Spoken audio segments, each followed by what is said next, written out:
Hey guys, this is our second lecture. Today's topic is network embedding. So let me start with the traditional relational machine learning. So relational machine learning means the general machine learning techniques for graph data. Let me give you the brief overview about the procedure to learn an input graph. So the graph is composed of a set of vertices and edges, right? So to learn the graph data, so we need to go through the feature engineering, right? So in the previous lecture, we talked about the node level feature, the degree, or some other the node attributes such as the gender and height and weight could be the one of the node level features, right? What are the edge level features?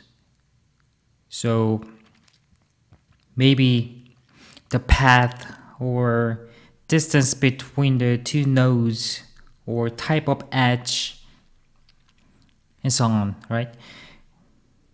We also have graph level features, right? Their densities or the maximum distance, right? So we can imagine and develop different types of graph level features. So depending on your objective, in this case, objective means your own downstream tasks. So downstream task could be the node classification, right? For example, to see if the node is the male or female, to see that the node is student or faculty, right? And link prediction. So to predict you're gonna communicate with your friend or not, right? So that could be your downstream task. And depending on your data type, right, you can use your email communication or the product, the user purchasement, the data set, right? And depending on your own data set and the size and context on the data's nature, the desired feature could be different, right? And then what should we do? We need to choose our own learn algorithm, right? We haven't talked about specific algorithms. Maybe you can choose PageRank or what else? We assume we know the traditional relational learning, right? So we will cover some of them. We pretend to know the algorithm and predict node classification, right? So that is the traditional procedure. But we have some challenges, right? Because the most popular, most dominant, previously dominant, the features are very expensive to get the features. In other words, it has high computational complexity, right? Think about given there are arbitrarily two nodes, we need to find every possible path, right? How to compute that? It will be very expensive to compute to get all the possible path, right? Distances. To get the shortest path, it is not the cheap task, right? Think about, we need to get all the distances between the two given nodes, right? all the possible pairs, we need to compute all the distances. It will be very expensive. At the same time, due to the time complexity, it is not eligible to apply the existing parallel or distributed computing methods, right?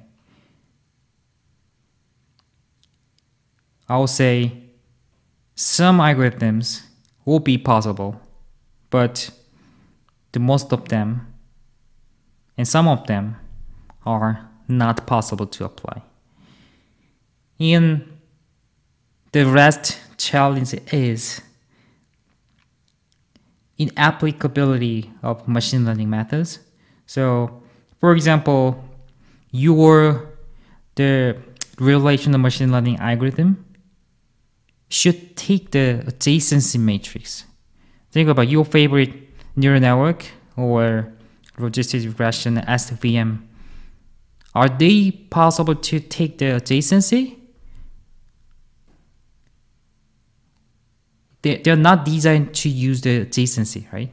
They usually assume the features are they developed under the IRD assumption and individually corrected, and their features are defined in the Euclidean space.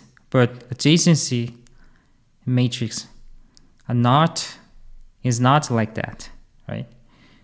So your favorite algorithm are not possible to use for the graph data.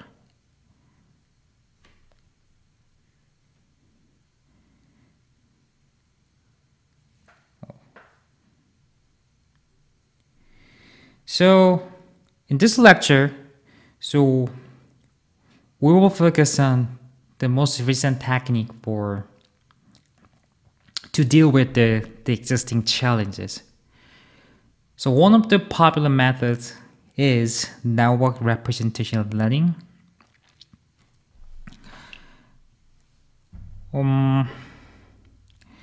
So this is the overview.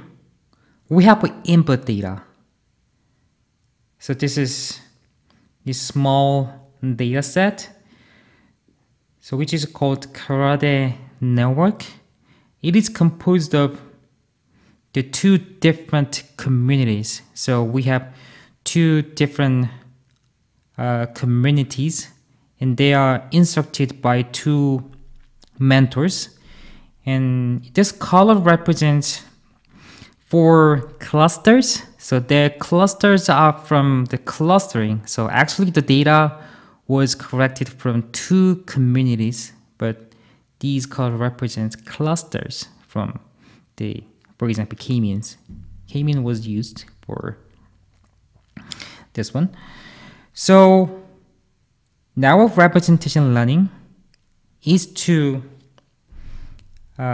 convert from the input graph data and from network data to, in this case, low-dimensional representation. What is the low-dimensional representation? So each node is mapped onto a node in here. So this has associated with the 2 float value, right? Maybe this is 2.5 comma minus, I don't know, 0.9, something like that. It has 2 float value, right? Which means the 17th node could be presented in 2-dimensional space, right? What is the previous dimension? What is the original data representation?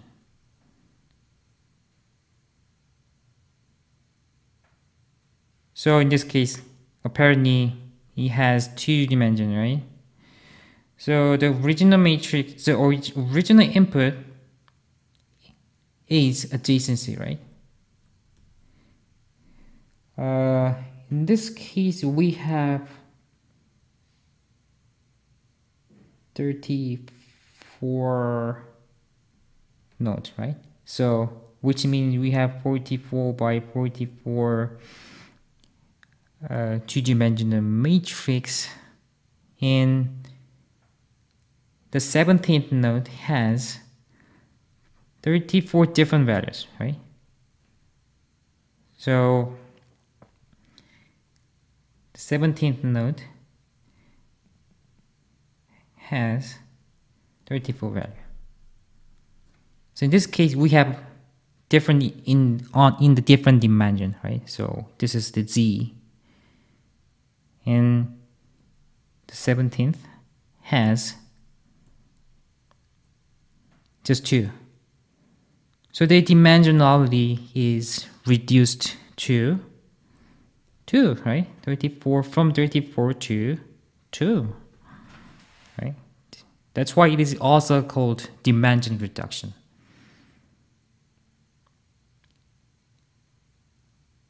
And so so in this case, 17th node, it has 2 values, right? This is also called their node representation. Node representation. We have 34 node representation, right? This is also called, so there are so many synonyms, right? Not synonyms, but different names. Node embedding. So node embedding. And this is also called network embedding.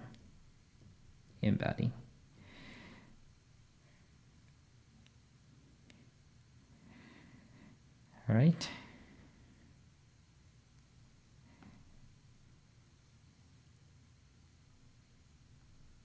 Come on. Okay. So from the network embedding, so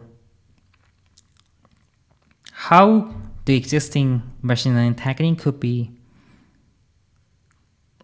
changed.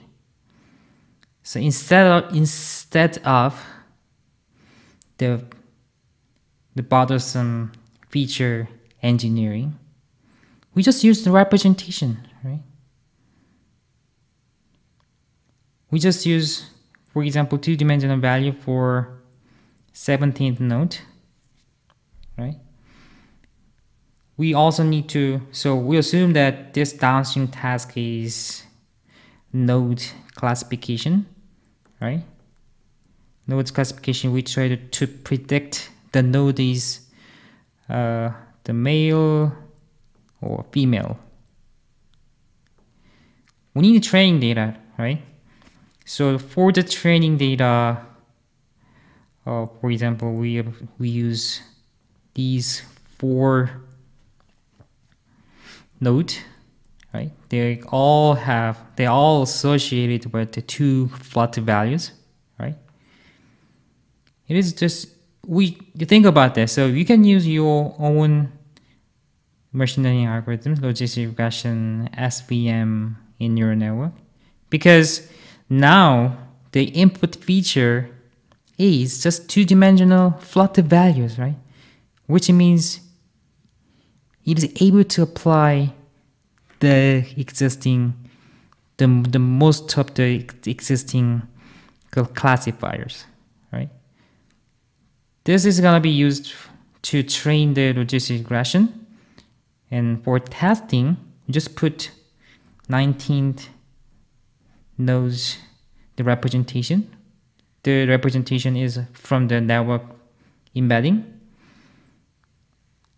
For training, we just need to give the true label for them, right? So we know the 5th node is a male, 3rd is female, 2 is male, and 17 is female. And then we wonder the 19th node is female or male. So we just give their 2 different float value, and we can predict their gender from the logistic regression. So there is a procedure, right? We just, instead of the node level, edge level, graph level features, we use the two-dimensional representation and predict their label. That is a key idea. So then now our task is clear. So we need to find good representations. It should be better than the feature engineering based the work, right? So how to get the representation? And that is the learning objective today.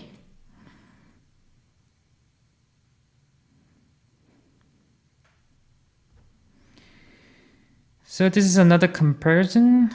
So previously, using adjacency, we apply these tasks differently.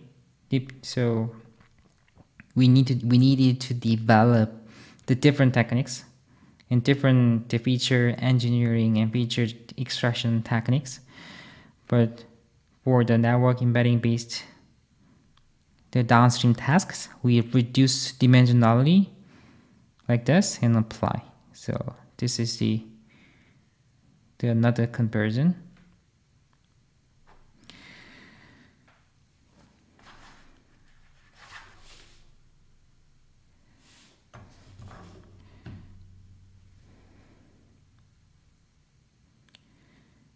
So now we are able to say the benefits. So we will see how efficient they are. So most of them, and they exist many fast algorithms to extract network representation. They're easy to apply. Parallel and distributed computing methods. And we can avoid the selection of handcrafted features. And potentially useful for many downstream tasks at the same time. Hopefully, right? So this is a grad level course. So we are gonna deal with relatively the new techniques. So they are really popular. So when you are working on these domains, and you should compare, for example, the debugger line, the notepad line, and so on. So this board letter means, so we deal with these board letter methods today. So it started with the spectral partitioning. So spectral clustering, and that information was used for directly for the clustering and node classification and graph neural network. The initial version of graph neural network was developed, and after a long time later, word-to-back is developed, right? Which is developed for natural language processing, and spectral graph convolution and other variants are developed. But we will focus on some of them, but the most representative network embedding techniques. Today, in the next lecture, we will see the graph neural networks.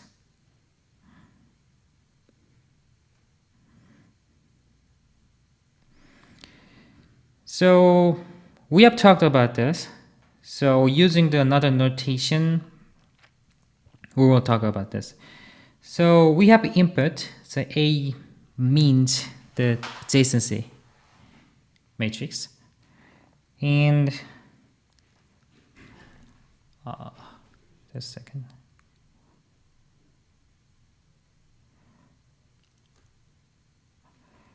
And this is output. So we have a V number of nodes. So the V number of node has k different number of float values. So in this case, k equals 2, right? V is 30. It was 34, right? So this is gonna be their space complexity, right? Space complexity.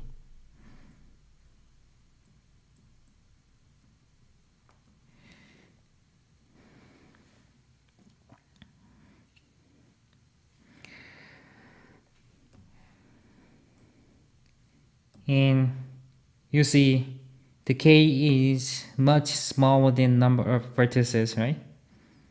So we have k-dimensional vector for each node v. So we need to start with the word embedding.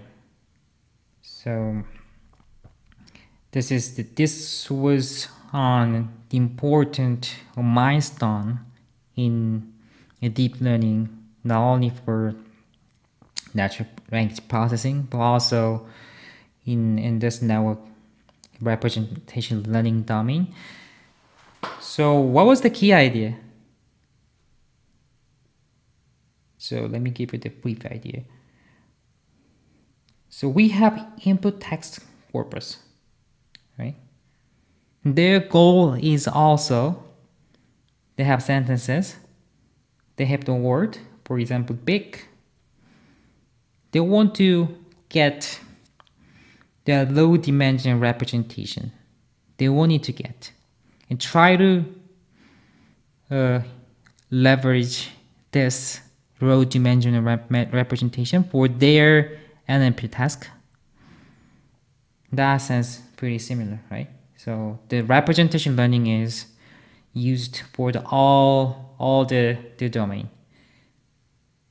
So this is also called unsupervised learning, right?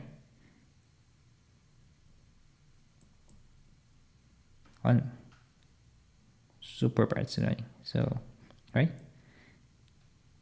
Because we don't need the label, so this is also called supervised learning, right?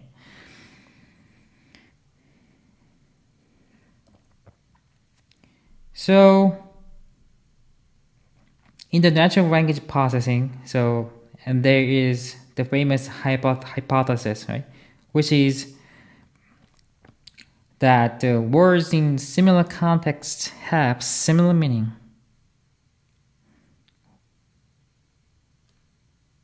It is very straightforward, right? So the nature of the language, think about the sentence. To convey some information, we make a sentence, right?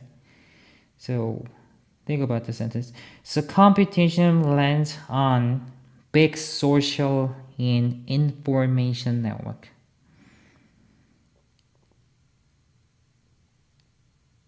So social and information network, they're all related, right? They're sharing some context, right?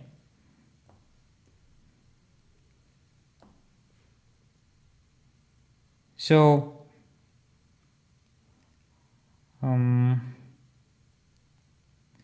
to represent social,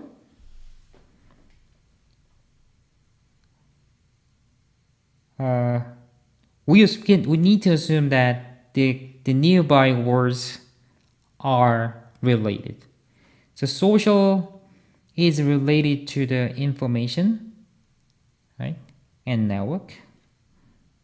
So that is our assumption. So they are not always true, but generally trustable, right? See something else. So develop computation model. So they are related in this context. All right. So this was their own assumption. From this hypothesis, they try to learn the representation of the word. So this is the target word. For example, the word could be the social, right? We try to predict the nearby word. For example, lens, computational, and information and network. So given this input word, we try to predict the nearby words. With this way, we can expect some representation of the social is placed in here, and the length, computational, and information network is placed, the are placed nearby. So that is our goal. So by iterating this procedure, so think about it, we have millions of the news articles and billions of the, not billion, maybe the several hundreds of the nearby words about the social, and we can get some meaningful and varied relationship in this space, right? Nearby social, we have network and information, and maybe Facebook and Instagram, the words are nearby. So with this way, we can get the representation, right? It is a very intuitive idea. So the learning is based on the neural network, and let me give you more details about the actual learning.